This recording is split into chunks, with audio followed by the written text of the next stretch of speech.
नमस्कार, राष्ट्र की आवाज में आपका स्वागत है। मैं हूं आपके साथ अतुल प्रताप सिंह। बड़ी खबर के साथ बुलेटिन का आगाज करते हैं। दिशा पाटनी के घर फायरिंग का मामला, 2 आरोपी एसटीएफ एनकाउंटर में ढेर हो गए हैं। गाजियाबाद में एसटीएफ की मुठभेड़ में मारे गए दोनों आरोपी रोहित गोदारा और गोल्डी गैंग से ये दोनों आरोपी बताए गए हैं। हरियाणा एसटीएफ और यूपी पुलिस का ज्वाइंट ऑपरेशन था।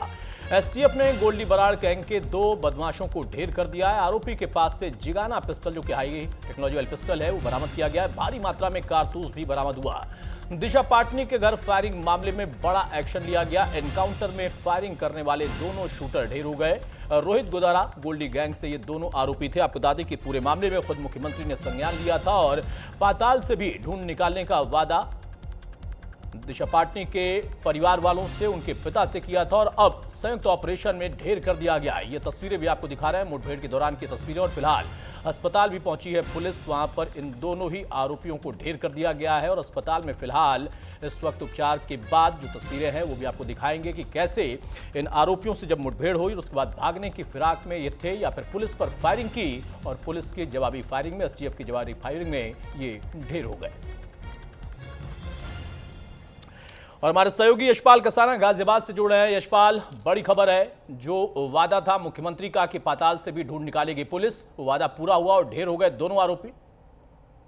जी देखिए, जिस तरीके से जो अभिनेत्री हैं उनके बरेली स्थित मकान पर बदमाशों ने 12 तारीख को फायरिंग की थी, जिसके बाद वहां पर पुलिस टीम जो है इस मामले में जांच कर रही थी। और इसी बीच मुख्यमंत्री योगी आदित्यनाथ द्वारा भी बयान आ गया था कि जिसमें कहा गया था कि जो बदमाश है उनके खिलाफ सख्त कार्रवाई की जाएगी। तो आज इस समय जो गाजियाबाद के लौनी इलाके में, जो थाना ट्रॉनिका सिटी क्षेत्र में पड़ता है, वहां पर यूपी एसटीएफ, हरियाणा एसटीएफ और दिल्ली की स्पेशल टीम की उन बदमाशों से मुठभेड़ हुई है। जो बदमाश उस गोली चला कांड में जो शामिल थे, जो बदमाश रविंदर और अरुण दोनों हरियाणा के रहने वाले हैं और अच्छे खासे उनके खिलाफ मुकदमे विभिन्न थानों में वहां पर दर्ज हैं। तो आज उन दोनों बदमाशों की यहाँ लौनी के क्षेत्र में मुठभेड़ हुई है। दोनों बदमाश जो मुठभेड़ में ढेर हो गए हैं। अभी फिलहाल हम मौके पर ही मौजूद हैं और अगर फिलहाल की बात करें, यहाँ पर जो पुलिस टीम, पुलिस के बड़े अधिकारी और जो तमाम जो यूनिट हैं वो यहाँ पर पहुंची हुई हैं। जांच यहाँ पर की जा रही है। यशपाल, इनके पास से जिगाना पिस्टल भी बरामद हुई है, भारी मात्रा में कारतूस भी बरामद हुआ है, हाईटेक पिस्टल है और इसका इस्तेमाल इसके पहले भी एक बड़े मामले में हुआ था। अभी तक हालांकि बड़ा प्रारंभिक है, पुलिस से जांच चल रही होगी इस वक्त, लेकिन पुलिस की तरफ से कोई बातचीत निकल पर आई और जैसे इन दोनों के बारे में जानकारी मिली, कुछ कड़ी जुड़ पाई है कि कहां से इनपुट मिले? देखिए, सबसे बड़ी बात यह है कि जो ये गैंग है गोल्डी बराड़ और रोहित गोदारा का, इसमें इनके बदमाश थे, ये इनसे जुड़े हुए थे। लेकिन अभी फिलहाल की स्थिति की मैं बात करता हूँ, फिलहाल क्योंकि कुछ समय पहले ये मुठभेड़ हुई है और पुलिस अधिकारी यहाँ पर मौजूद हैं। यहाँ से जो मैं पीछे की तस्वीर है, यहाँ पर करीब 100 मीटर की दूरी पर वो मुठभेड़ स्थल है। तो पुलिस अधिकारी अभी मौके पर पहुंचे हैं। अभी मीडिया को वहाँ पर नहीं जाने दिया जा रहा है और जो पुलिस अधिकारी वहाँ पर पहुंचे हुए हैं, जब तक पुलिस आधिकारिक कोई पुष्टि नहीं कर देती या कोई बयान अभी नहीं देते इस मामले में, तो अभी कहना ठीक नहीं होगा। हालांकि बदमाशों से हथियार जो बरामद हुए हैं उनकी जाँच पुलिस टीम अभी कर रही है। जी, क्या सिर्फ यही दोनों थे या कुछ और भी आरोपी थे फरार हुए, कुछ ऐसी जानकारी मिल पाई? देखिए, फिलहाल की अगर बात करें, फिलहाल 2 ही बदमाश बताए जा रहे हैं दोनों, क्योंकि Haryana STF, UP STF, Delhi की स्पेशल टीमें लगी हुई थी, बॉर्डर पर चेकिंग की जा रही थी। जिस तरीके से बताई गई हैं चीजें, जो भी फिलहाल की जो जानकारी हमें मिली है, बॉर्डर पे ही पुलिस टीम पर फायर करके ये बदमाश भागे थे। क्योंकि मैं अभी मौके पर पहुंचे थोड़ी देर पहले, तो मौके पर जो गाड़ियां पर पुलिस की खड़ी थी उसमें भी करीब कुछ वहाँ पर गोलियों के निशान पुलिस की गाड़ी पर थे। और अभी की अगर बात करें, जो मोटरसाइकिल वहाँ पड़ी थी, 2 बैग वहाँ पर बदमाशों के जो है पड़े हुए हैं, जो बैग थे उनमें भारी मतलब सामान कुछ दिखाई दे रहा था। हालांकि पुलिस ने वहाँ पर मुझे मौके से हटा दिया था और फिलहाल जो पुलिस टीम यहाँ पर लगी हुई है, जो अधिकारी यहाँ पर पहुंचे हुए हैं, वो जांच करेंगे, उसके बाद ही पुलिस का कोई आधिकारिक बयान सामने आएगा। जी, बिल्कुल सही कहा आपने कि जब पुलिस या तफ्तीश और आगे बढ़ेगी तभी यहाँ पर शायद कुछ चीजें और स्पष्ट होंगी और आधिकारिक बयान के बाद स्पष्टता बढ़ जाएगी। लेकिन यशपाल, एक और सवाल बहुत जल्द से आपको है कि इस पूरे प्रकरण में जब मुख्यमंत्री ने खुद संज्ञान लिया, उसके बाद पुलिस टीम सक्रिय हुई थी और तमाम सीसीटीवी फुटेज खंगाले गए थे, बहुत खास वहां से कुछ हाथ नहीं लग पा रहा था, लेकिन उसके बाद पुलिस ने, एसटीएफ टीम ने कड़ियों को जोड़ा होगा। तो क्या अब ये मुहिम और आगे भी जारी रहेगी? कुछ और भी इसकी जानकारी है कि पुलिस या तहकीकात आगे बढ़ेगी, कुछ और भी जो इस तरीके के अपराधी इस गैंग से जुड़े हैं उन पर शिकंजा कसेगा? देखिए, 12 तारीख को ये घटना हुई थी और उसके बाद हालांकि पुलिस टीमें लगी हुई थी, सीसीटीवी फुटेज सामने आए थे, यूपी एसटीएफ इसमें लगी हुई थी। लेकिन इसी बीच जब मुख्यमंत्री योगी आदित्यनाथ ने सख्त आदेश यहाँ पर दिए और बदमाशों को सबक सिखाने की यहाँ पर बात की थी, उसके बाद तमाम जो टीमें और गहनता से जांच करने लगी थी। और इसमें हरियाणा की, मैं बता रहा हूँ कि हरियाणा एसटीएफ की यहाँ पर टीम यहाँ पर पहुंच है, और दिल्ली की स्पेशल टीम है, और यूपी एसटीएफ और गाजियाबाद की एसओजी की टीम भी यहाँ पर, क्राइम ब्रांच है वो भी यहाँ पर है, और संयुक्त ये कार्रवाई थी। संयुक्त कार्रवाई में बदमाशों को, जो बदमाश ढेर हुए हैं, मैं फिलहाल अगर बताऊं एक पुलिसकर्मी भी जो घायल हुआ है उसकी भी सूचना भी आ रही है। हालांकि आधिकारिक पुष्टि नहीं है, लेकिन जो बातें बताई जा रही हैं उसमें एक पुलिसकर्मी को भी मुठभेड़ के दौरान गोली लगी है, उसको घायल अवस्था में अस्पताल में भर्ती कराया गया है। लेकिन अभी जो अधिकारी पर मौके पर पहुंचे हैं, तमाम अधिकारी पहुंचे हुए हैं, और कोई अभी आधिकारिक बयान जब तक नहीं आ जाएगा तो तब तक कुछ भी इस मामले में, क्योंकि जांच बड़े इसमें बदमाश हैं, और जिस तरीके से इनका जो नेक्सस है, जो गोल्डी बरार और रोहित गोदारा, जो बड़ा इनका गैंग है, और तमाम स्थानों पर इन्होंने घटनाएं की हैं, तो इसमें जब तक कोई जांच या आधिकारिक बयान नहीं आ जाएंगे सामने, तब तक इस मामले में कुछ भी बहुत शुक्रिया यशपाल हमारे साथ जुड़ने के लिए और जानकारी साझा करने के लिए। तुम्हारे सहयोगी यशपाल जानकारी दे रहे थे, उनका स्पष्ट कहना है कि पुलिस से तफ्तीश अभी जारी है, लेकिन फिलहाल अभी मुठभेड़ हुई है, और अभी इस मुठभेड़ में 2 जो ये अपराधी थे वो ढेर हुए हैं। अब बात करेंगे जैश के आतंकी इलियास कश्मीरी के उस कबूलनामे की, जिसने आतंकियों के साथ साथ पाकिस्तानी सेना के गठजोड़ को पूरी दुनिया के सामने बेनकाब कर दिया। इलियास ने कबूल किया कि जब ऑपरेशन सिंदूर के दौरान भारतीय सेना ने आतंकी ठिकानों पर हमला किया था, जैश के कई आतंकियों को मार गिराया गया था, तब आतंकियों के नमाज जनाजा में शामिल होने के लिए पाकिस्तानी आर्मी चीफ मुल्ला मुनीर ने अपने अफसर भेजे थे। इलियास के कबूलनामे से साफ हो गया कि पाकिस्तानी सेना और आतंकियों के मारे जाने पर मातम मनाती है वहां की सेना, और पाकिस्तान के लोग पाकिस्तान में आतंकियों को संरक्षण देने का काम मुनीर करता है।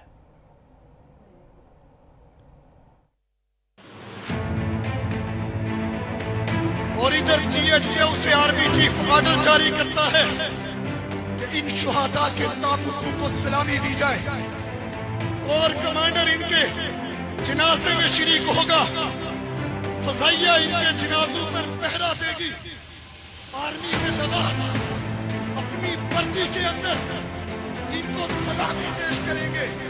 ये कबूलनामा है जैश सरगना मौलाना मसूद अजहर के राइट हैंड कहे जाने वाले जैश आतंकी इलियास कश्मीरी का, जो चीख चीख कर बता रहा है कि ऑपरेशन सिंदूर में मारे गए आतंकियों के जनाजे में पाकिस्तानी आर्मी के अफसरों को भेजने का आदेश सीधे आर्मी चीफ ने दिया था।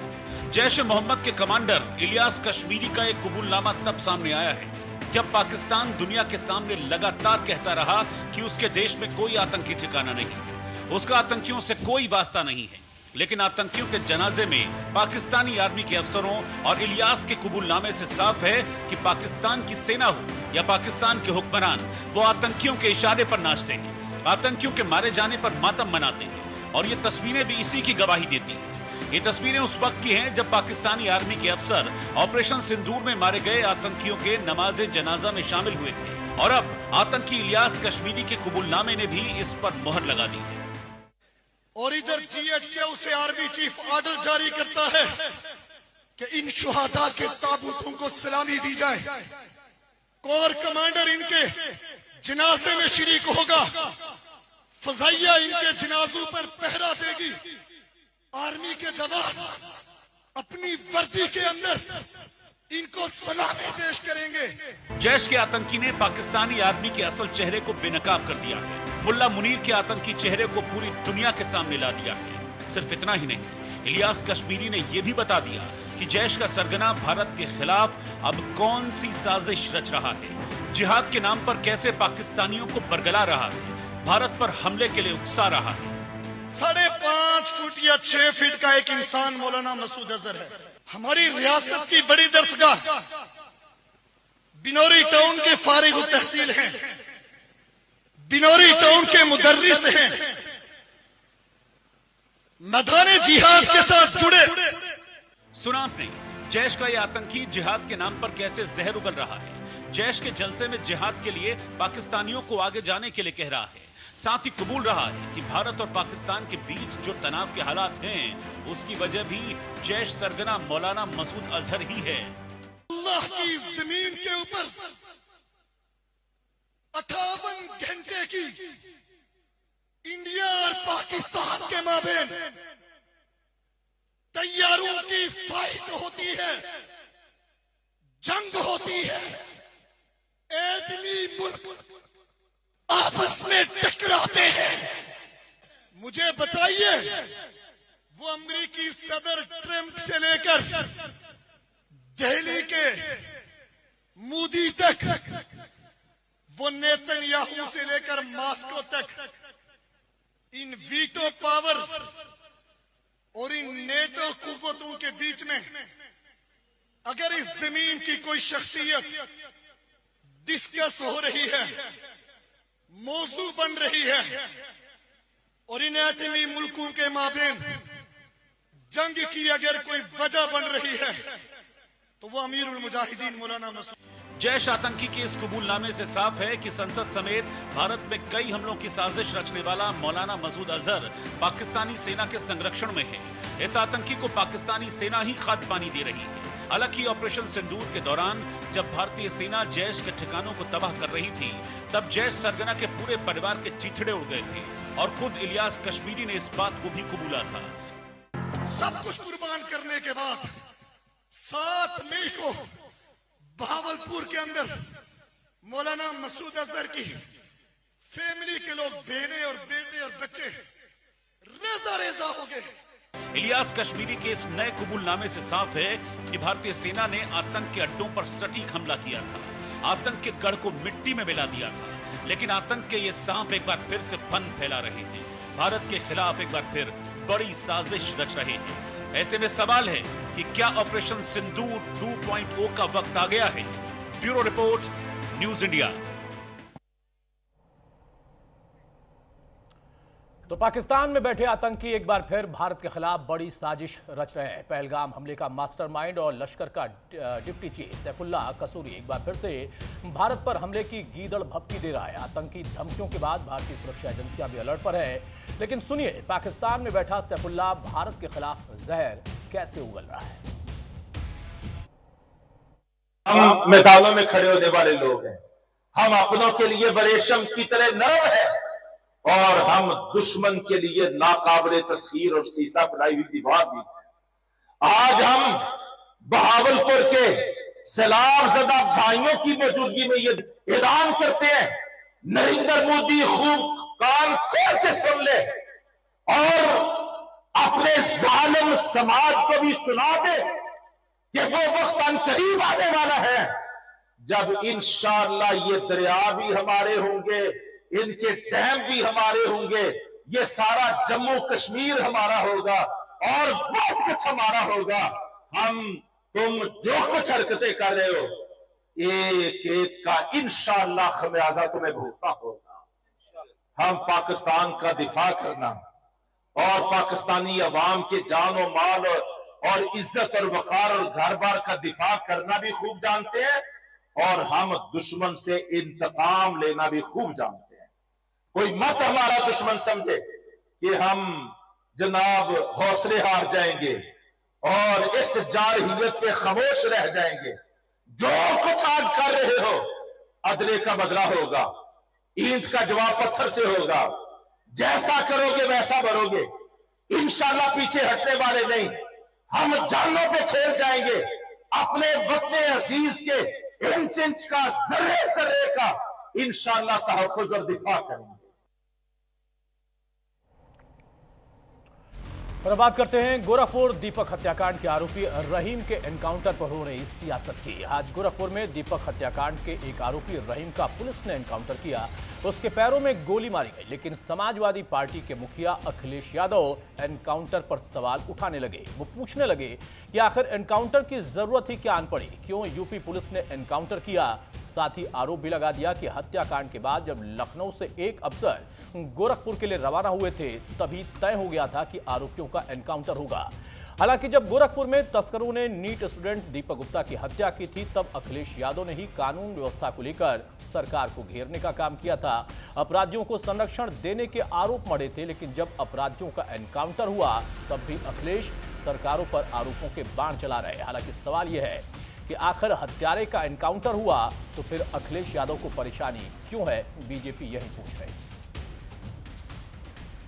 जिसकी पुलिस को तलाश थी, उसकी एसओ पिपराइच एवं कुशीनगर पुलिस की टीम के द्वारा अभी जॉइंट ऑपरेशन में गिरफ्तारी हुई है, जिसमें उसके द्वारा पुलिस टीम पर फायरिंग की गई थी और जवाबी आत्मरक्षार्थ पुलिस फायरिंग में उसको गोली लगी है, जिसका पुलिस के द्वारा उसको गिरफ्तार किया गया है। इसके अतिरिक्त 2 अन्य अभियुक्त छोटू और राजू को हिरासत में लेकर के पूछताछ व अग्रिम विधिक कार्रवाई की जा रही है। 2 अन्य अभियुक्त जो इस केस में जिनकी पहचान अभी तक हुई है, उनके खिलाफ उनके ऊपर पुरस्कार घोषित किया गया और उनको पकड़ने के लिए जो हमारी 5 टीमें बनी हुई थी,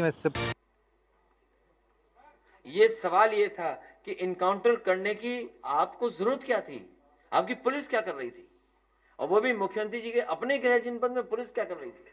इनकाउंटर इसीलिए किया, दिखावे के लिए। इनकाउंटर से लॉ एंड ऑर्डर नहीं बेहतर होगा, अच्छे अधिकारियों को मौका देने से लॉ एंड ऑर्डर बेहतर होगा। अच्छे अधिकारियों को एसओ बनाने से। आप स्वजाति लोगों को ही थाना देंगे आप। जो गोरखपुर की घटना है, कम से कम सरकार को अपने मुख्य नगर उसकी कानून व्यवस्था के लिए अच्छा काम करना चाहिए। और ये क्या वजह है कि मुख्यमंत्री जी के गृह जनपद में कोई ये पहली बार घटना नहीं हो रही है। इससे ज़्यादा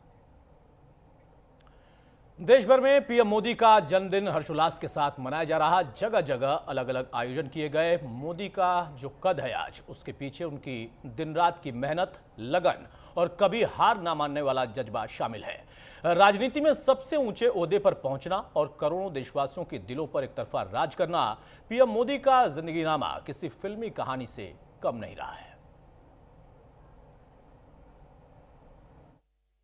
की गारंटी मतलब गारंटी पूरा होने की भी गारंटी।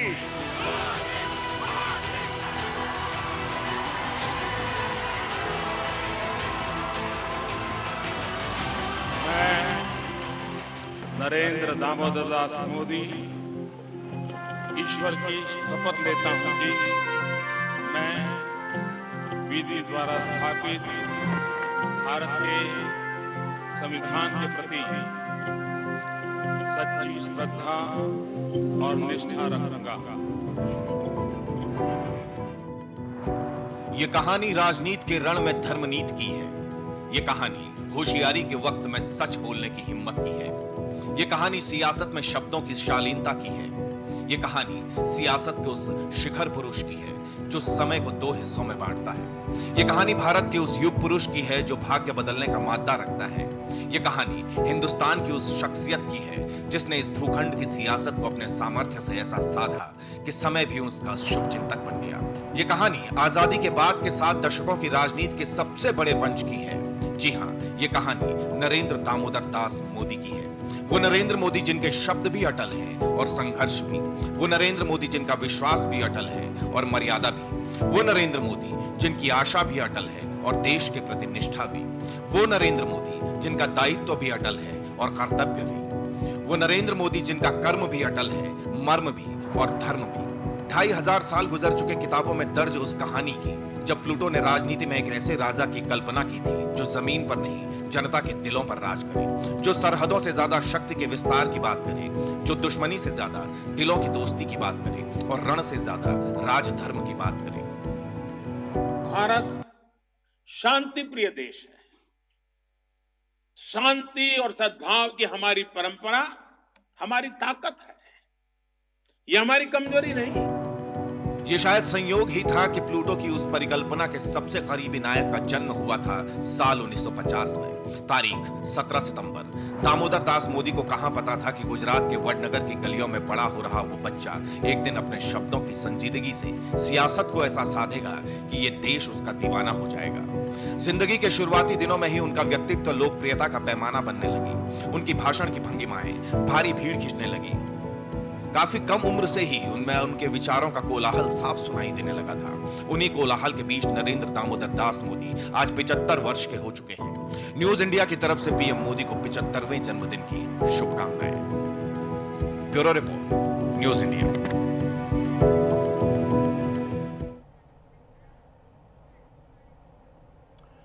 फिलहाल राष्ट्र की आवाज में बस इतना ही। नमस्कार।